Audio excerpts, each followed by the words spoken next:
ಪ್ರಜಾಪ್ರಭುತ್ವದ ಭದ್ರ ಬುನಾದಿಯಾಗಿರುವ ಮತದಾರರ ಪಟ್ಟಿಯನ್ನು ಮತ್ತಷ್ಟು ನಿಖರ ಮತ್ತು ದೋಷರಹಿತವಾಗಿಸುವ ನಿಟ್ಟಿನಲ್ಲಿ ದೇಶಾದ್ಯಂತ ವಿಶೇಷ ತೀವ್ರ ಮತದಾರರ ಪಟ್ಟಿ ಪರಿಷ್ಕರಣೆ ಕಾರ್ಯಕ್ರಮ ಆರಂಭಗೊಂಡಿದೆ.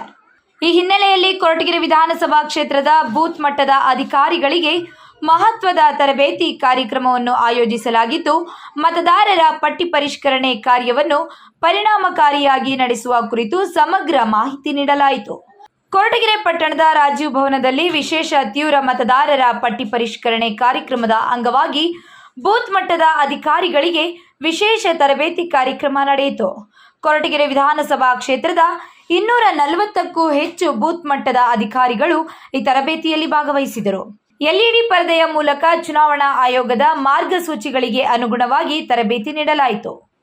ಮನೆ ಮನೆಗೆ ಭೇಟಿ ನೀಡಿ ಮತದಾರರ ಮಾಹಿತಿಯನ್ನು ಹೇಗೆ ಸಂಗ್ರಹಿಸಬೇಕು, ಹೊಸದಾಗಿ 18 ವರ್ಷ ಪೂರ್ಣಗೊಳಿಸಿರುವ ಅರ್ಹ ನಾಗರಿಕರ ಹೆಸರನ್ನು ಮತದಾರರ ಪಟ್ಟಿಗೆ ಹೇಗೆ ಸೇರ್ಪಡೆಗೊಳಿಸಬೇಕು, ಮೃತಪಟ್ಟವರು, ಶಾಶ್ವತವಾಗಿ ಸ್ಥಳಾಂತರಗೊಂಡವರು ಹಾಗೂ ಅನರ್ಹರ ಹೆಸರುಗಳನ್ನು ನಿಯಮಾನುಸಾರ ಪಟ್ಟಿಯಿಂದ ಹೇಗೆ ತೆಗೆದುಹಾಕಬೇಕು ಎಂಬ ಕುರಿತು ಅಧಿಕಾರಿಗಳಿಗೆ ವಿವರವಾಗಿ ತಿಳಿಸಲಾಯಿತು.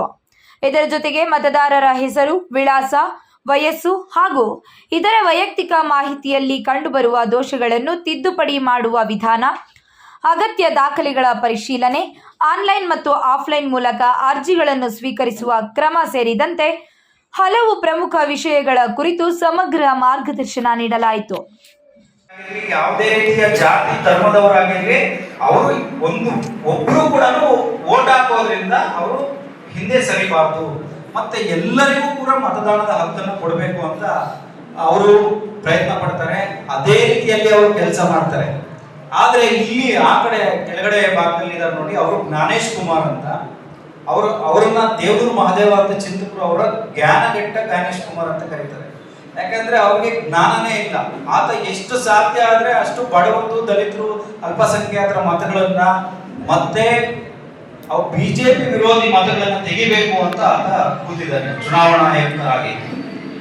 ಏನು ಅಂದ್ರೆ ನೆಕ್ಸ್ಟ್ ನೋಡಿ, ಇದು ಮೊದಲನೇ ಬಾರಿಗೆ ನಮ್ಮ ಭಾರತದಲ್ಲಿ ಚುನಾವಣೆ ನಡೆದಾಗ ಯಾವ ರೀತಿ ಚುನಾವಣೆ ನಡೀತು ಅನ್ನುವಂತಹ ಬೇರೆ ದೇಶದಿಂದ ಬಂದಿದ್ರು ನಮ್ಮ ದೇಶದಲ್ಲಿ. ಅಂದ್ರೆ ನಮ್ಗೆ ಸ್ವತಂತ್ರ ಬಂದಾಗ ಚರ್ಚಿಲ್ ಮತ್ತೆ ಇಂಥವ್ರೆಲ್ಲಾನು ಆಡ್ಕೊಂಡಿದ್ರು. ಅಂದ್ರೆ ಅವರು ಅದು ಒಂದು ದೇಶನೇ ಆಗಿರ್ಲಿಲ್ಲ, ಬೇರೆ ಬೇರೆ ರಾಜಮನೆತನಗಳು ಎಲ್ಲ ಆಳ್ತಿರುವಂತ ಒಂದು